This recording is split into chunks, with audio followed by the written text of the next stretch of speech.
Shana Tova. Shana Tova.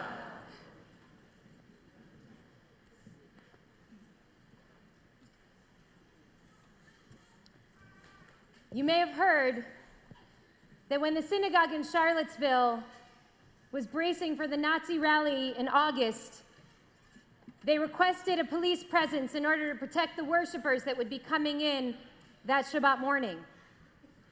You also may have heard that the police failed to offer them even one officer, and so the synagogue hired a private armed security guard who stood out front as Nazis paraded by, waving swastika flags and shouting, "There's the synagogue," and Sig Heil. When the congregants learned that Nazi websites had posted a call to burn the synagogue, they left through the back exit and they removed the Sifrei Torah with them as they went. Now, it's true that law enforcement in Charlottesville was busy that weekend, but it is also confounding that they would fail to understand the particular threat that neo-Nazis pose to Jews. In all of our years together, I have never given a High Holy Day sermon on anti-Semitism. It's not that it wasn't a problem before Charlottesville, but there were always bigger, graver, more urgent problems. And I felt that as Jews in an America facing moral crisis, plagued by racism and white supremacy, by poverty and inequality and climate denial, I didn't want our community to focus primarily on our own fears and our own victimization. Instead, I wanted to draw our attention to the ways in which Jews are called to engage as a fairly privileged segment in the broader culture. And I still believe all of that. But this year, I want to start by talking about anti-Semitism, both because it is taking a dangerous new shape in America today, and because anti-Semitism is very much bound up in the broader challenges facing our country today. Very simply, the way that our community chooses to address anti-Semitism today matters, and it matters deeply.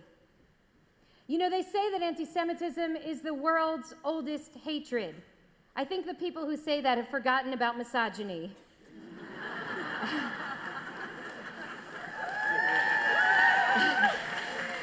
It's just true. In its most pernicious manifestations in Europe, it left the land drenched in our people's blood. Massacres, expulsions, inquisitions, pogroms, libels, and ultimately gas chambers stand in eternal testimony to the danger of hatred that is fueled by both church and state alike. James Carroll recently wrote that anti-Semitism is the bug in the software of the West, that insidious, ever-present illness that excludes Jews from moral concern and allows for heinous crimes like the Holocaust to happen. Anti-Semitism wreaked holy hell in Europe. And in America, it has been ever-present, but it's never brought the same existential risk that we confronted everywhere else. And thank God it hasn't. For Jewish immigrants who come to this place from Europe and from Arab lands, even the cold embrace of America was a welcome contrast to the storm of bloodthirsty hatred overseas. Yes, it's true that Peter Stuyvesant, the Director General of New Amsterdam, called Jews deceitful and repugnant, enemies and blasphemers. Yes, it's true. Jews suffered a century of discrimination in employment, housing, and education in this country.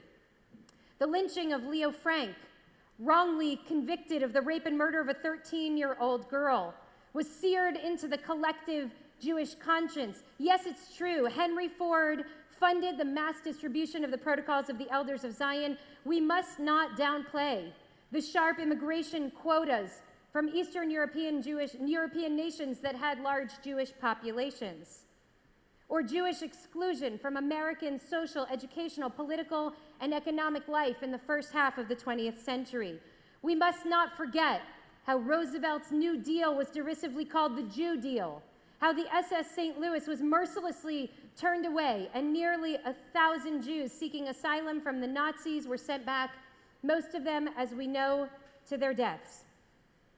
We must remember to teach our children about the prohibitive housing covenants, some of them in neighborhoods not too far from here, that restricted where Jews could live. And I will remember forever the mix of confusion and shame I had as a child when I learned that 2 of the 3 country clubs in my little suburb had strict no blacks, no Jews policies. Yes, many of us still joke about, and I also hope take somewhat seriously, the need to have our passports updated. And many of us still quietly note potential Nazi escape routes when we're deciding on a new house. But are we not pretty safe and pretty comfortable in this place?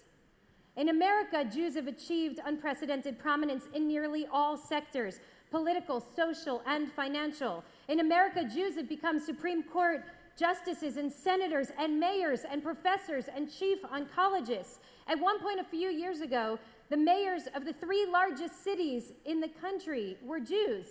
One of them is a member of our own community.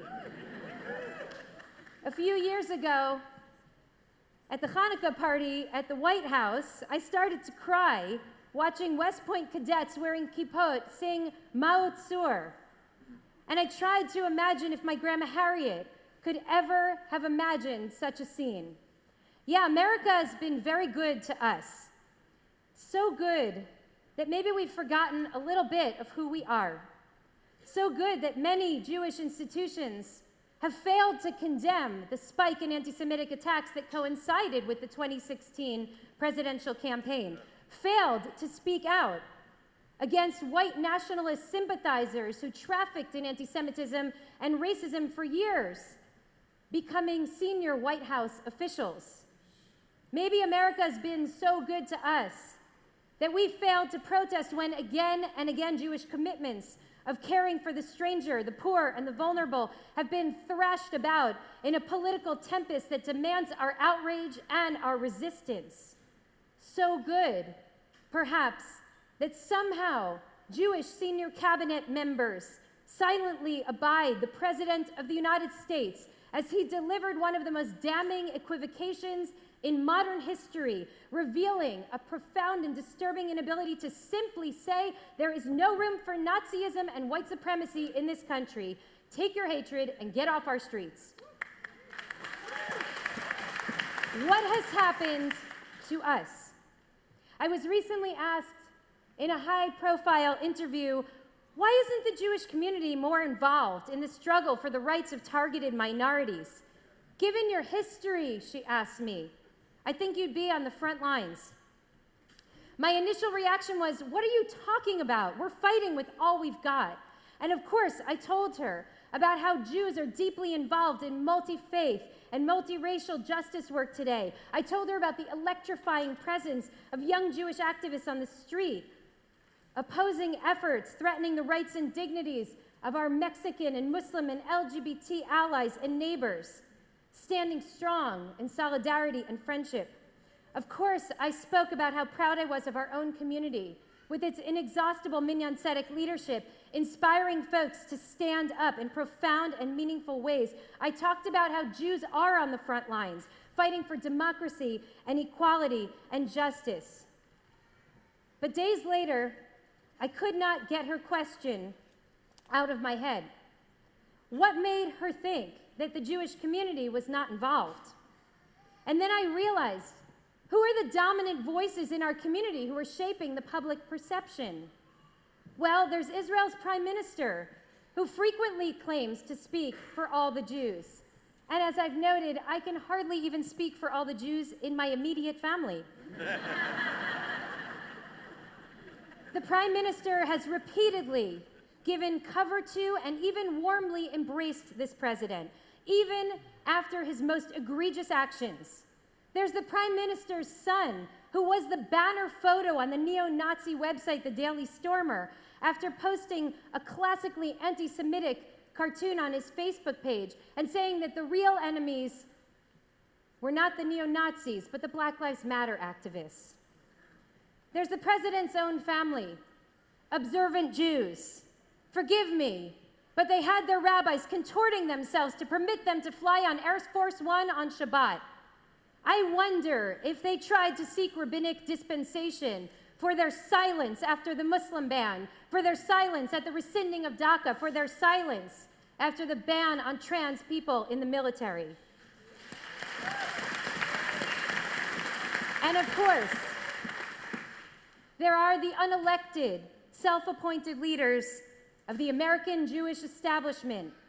These are funders, these are some organizational heads who will, of course, decry Nazism, but fail to call out the clear and present role of this administration in normalizing white supremacy and anti-Semitism for fear of falling out of favor.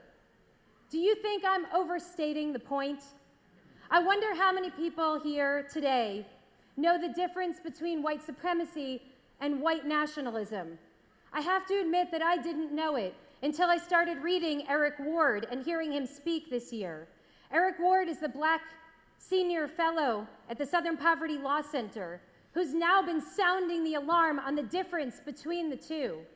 White supremacy, he says, is an ideology of racial superiority and subjugation of people of color that is built into this country's DNA. White nationalism is much newer.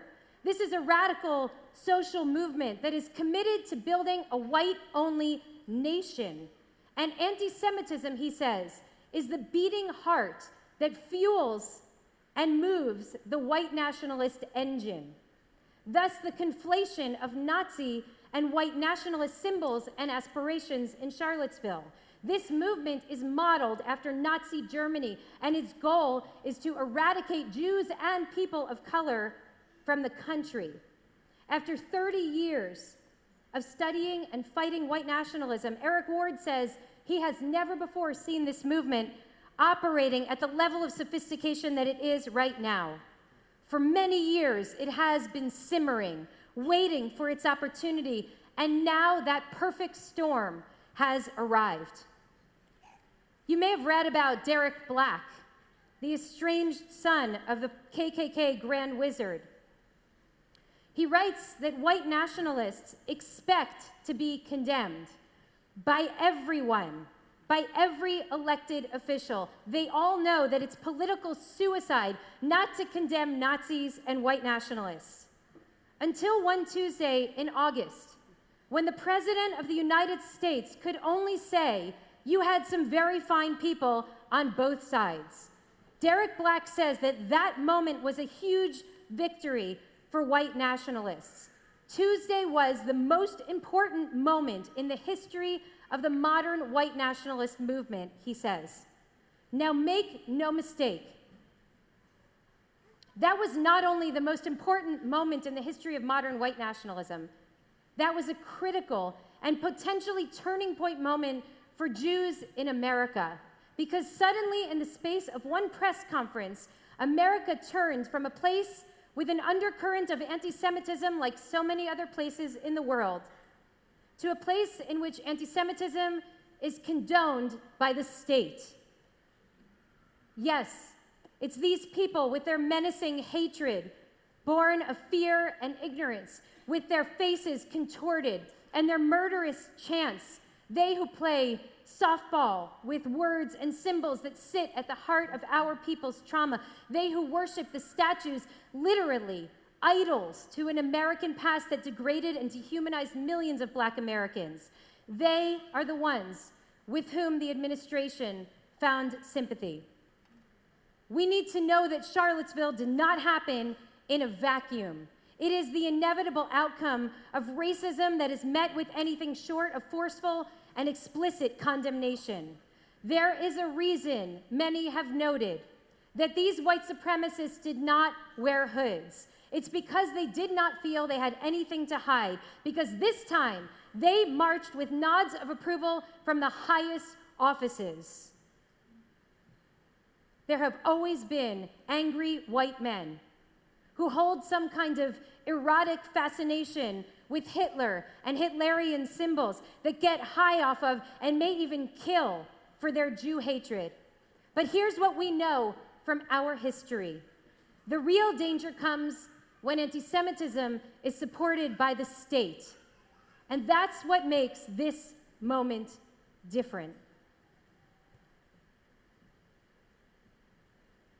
Absurdly, we have now seen, as American Jewish leaders, many of them even well-intentioned, have chosen to remain silent at the suggestion of moral equivalence between Nazis and those who are protesting against the Nazis.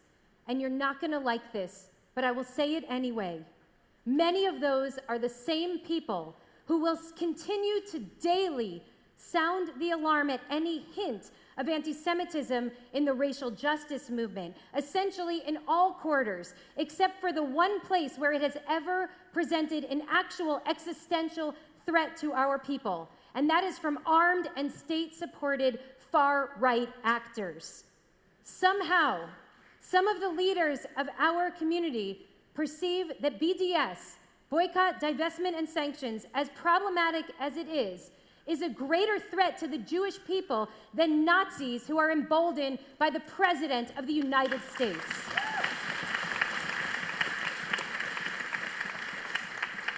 I wonder what has happened to us. Is it wealth and power that have numbed us? Is it our dependence as a community on a few mega donors who essentially control the public agenda of the community? I wonder, is it that we've lost our voice, or is it our will that we've lost? Listen to the terrifyingly prescient words of Hannah Arendt. She wrote this in 1942. Our people, those who are not yet behind barbed wire, are so demoralized by having been ruled by philanthropists for 150 years that they find it very difficult to begin to relearn the language of freedom and justice. Now, I have no problem with philanthropists, believe me. But our philanthropists need to align with us in the fight for freedom and justice, not quiet us from engaging in that battle. I wonder if this is how we too have forgotten to see the world through prophetic eyes, have forgotten to do justice and love mercy and walk humbly with God. I wonder if this is how, only 70 years after the greatest tragedy that ever struck our people, with the words "never again" emblazoned on our hearts and on the walls of our institutions, somehow we find ourselves downplaying the danger of a regime that rose to power manifesting decidedly fascistic tendencies, that rose to power stigmatizing vulnerable minority populations. Does never again mean something, or is it just an empty promise? Or can we now only see through one lens? Is it good for Israel? As if it is in any way conceivable that an America that is profoundly morally compromised is good for Israel. How could we, who measure time in millennia, be so utterly myopic in this moment? For 70 years, the driving force in our community was vigilance to anti-Semitism, and forgive us for that, because witnessing the near extinction of your people tends to leave an impression. Yes, our communal obsession was rooted in our trauma, but some of it also came from the realization that there is no greater adhesion than shared terror. And if we kept anti-Semitism front and center in our people and our children's eyes, our community would stick together in a country that has often more open doors, more access, more ability to pass for many Jews than any society previously inhabited. So trauma and fear led us to sound 5-star alarms every time a swastika appeared on a school desk, like one did on my desk when I was in 8th grade. For 70 years, we led with the threat of existential crisis, precisely and ironically, as our community grew to be the strongest and most secure we have ever been anywhere in the world. But now, as the smoke of anti-Semitism is starting to fill the classroom, we're telling our students to stay calm and remain seated because we don't want to cause a stir, because we don't want to threaten political alliances. Let us not misconstrue bombast as ideology. And by the way, why should I be worried if the Prime Minister of Israel seems entirely unconcerned? It's no wonder the growing alienation of young people from the institutions that our grandparents built. We desperately need a new playbook. Rosh Hashanah is a time for soul examination. It's also a time for us to examine the soul of our community and our nation in the hopes that some clear-headed thinking will help us figure out where the bruises are, where the blind spots are, so that we can move forward together. In his commencement address at Oberlin in 1965, Dr. King told the story of Rip Van Winkle. He said it was not the fact that Rip slept for 20 years that interests him, but rather the fact that Rip slept through a revolution, because while he was peacefully snoring up on the mountain, a great revolution was taking place. Indeed, a revolution, King said, which would at points change the course of history. And Rip Van Winkle knew nothing about it because he was asleep. Dr. King warned us that there are too many people who, in some period of great social change, fail to achieve the new mental outlooks that the new situation demands. And he says that there is nothing more tragic than to sleep through a revolution. In a few moments, we will hear the sound of the shofar, which our tradition brings to awaken us from our slumber. This is the central moment of the Rosh Hashanah experience. Think about what that means. An alarm clock is placed right at the heart of our New Year's celebration, as if the spiritual architects of our tradition understood one critical fact about human beings, which is we will sleep through the revolution. It's human. But then Rosh Hashanah bursts into our September and shakes us awake and reminds us that sleeping while the world burns is simply not an option. Last year, the shofar came as a jolt in the night, calling us to grapple with our nation's moral crisis, to defiantly lift our gaze toward a politics of aspiration. The year before that, the shofar for us was a call to action, to pair our broken hearts over the image of 3-year-old Elan Kurdi with his little sneakers on the Turkish beach, with some real effort on behalf of Syrian refugees. Some year the shofar blasts will come to free us from the folly of presumed powerlessness. Some years they come to awaken us from our privileged detachment, from a growing apathy and indifference. Some years they come to force a recalibration, a call back to our core values and our true promise.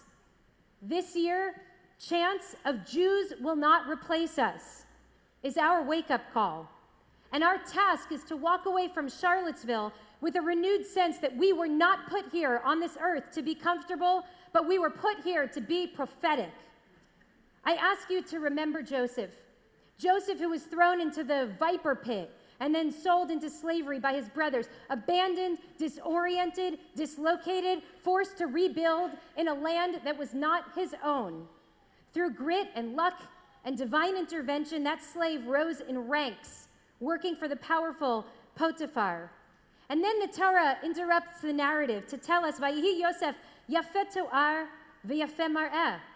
You know what that means? Joseph was very well built and handsome. It's really strange because the Torah is so sparse in words. It has to be so we can lift it up so high during Hagba. And this is no Tinder profile, folks. This is the book of Genesis. So what's going on here? Joseph is well built and handsome.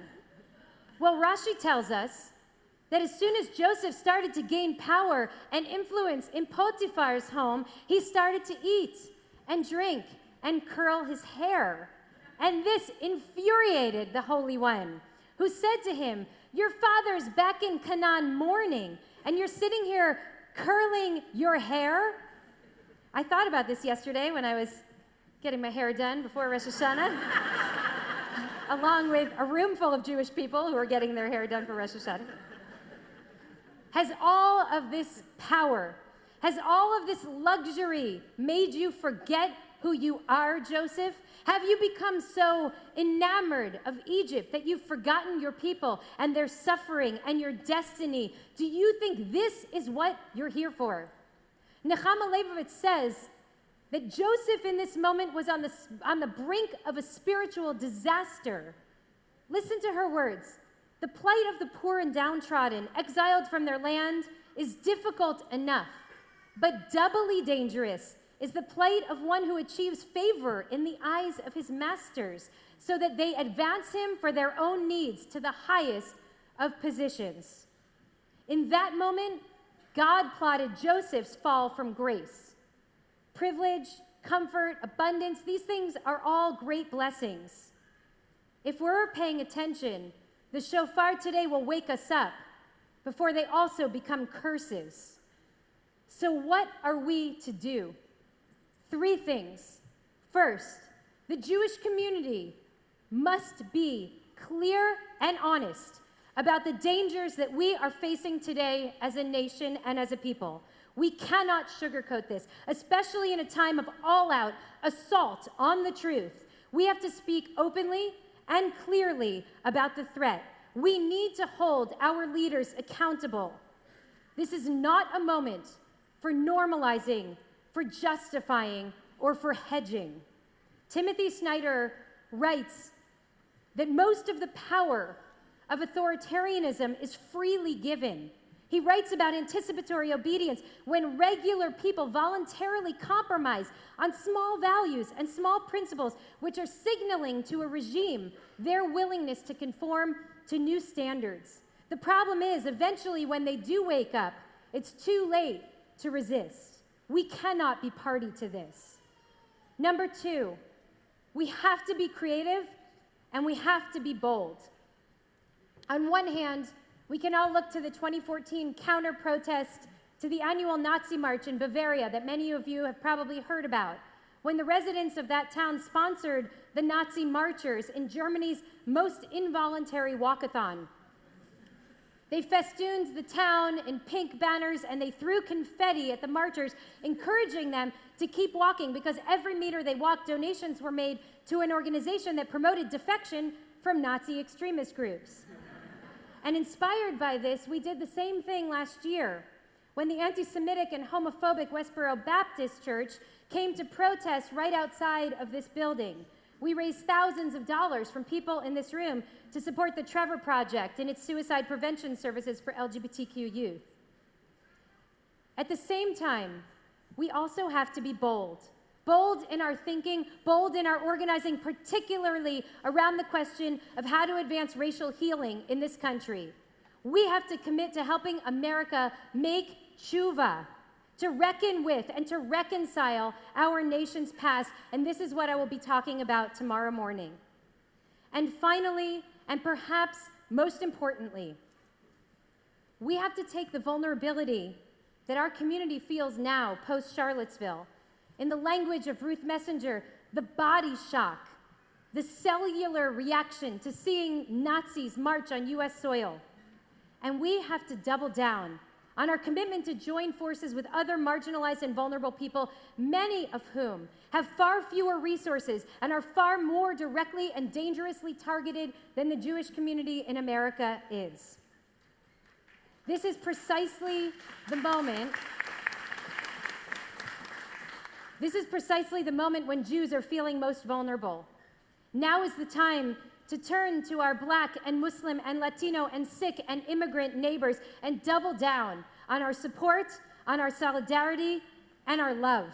It's precisely in moments of greatest danger that we have to affirm exactly who we are. Now is the time that we have to lead with the Jewish values that are the air that we breathe, that give us both life and a reason to live. Now is the time that we're called to remember that we were put into this world to bring a message of justice and love, that the memory of our degradation and dehumanization and near extermination lives in our bones, calling us to work to transform the societies that we live in. Our goal is not to eat and drink and curl our hair. We are not here simply to survive. We are called to a higher purpose, to be bearers of light and of love, sources of hope and strength. As Abraham Joshua Heschel said, to be or not to be is not the question. How to be and how not to be, that is the question. This is how we need to be. we are here to cry out against injustice. You can say, Amen. Amen. We're here to fight for human dignity. Amen. We are here to give love and to receive it. Amen. To pry open hearts and minds. Amen. To lift the fallen and to strengthen the vulnerable, to give voice to the voiceless, to advance the causes of dignity and peace for our people and for all people. Amen. We must not abandon our core commitments when things get tough. We have to make justice roll on like a river and righteousness like a mighty stream. Some of you know the story of Mother Teresa when she once went to bring food to a family with 8 children who hadn't eaten in many days. She writes that when she entered their home, she saw the faces of children who were disfigured by the deep pain of hunger. She handed a plate of rice to the mother, who divided it in 2 and then left the house. She returned moments later, serving the remaining half plate to her children. "Where did you go?" Mother Teresa asked her. "I went to my neighbors, for they are also hungry." I was not surprised that she gave, Mother Teresa recalled. Poor people are really very generous. I was surprised that she knew that they were hungry. Because as a rule, when we're suffering, we're so focused on ourselves that we have no time for other people. Antisemitism today is a real and present danger in the United States of America, and it is inextricably woven into the fabric of racialized hatred that is tearing our country apart. Now more than ever, we have to stand together. So join us in interfaith actions with our partners in LA Voice. Join and support the Poor People's Campaign. Go to an iftar at the Islamic Center. Now's the moment for us to affirm that the very best antidote to the sickness of white nationalism is multiracial and multi-faith alliances.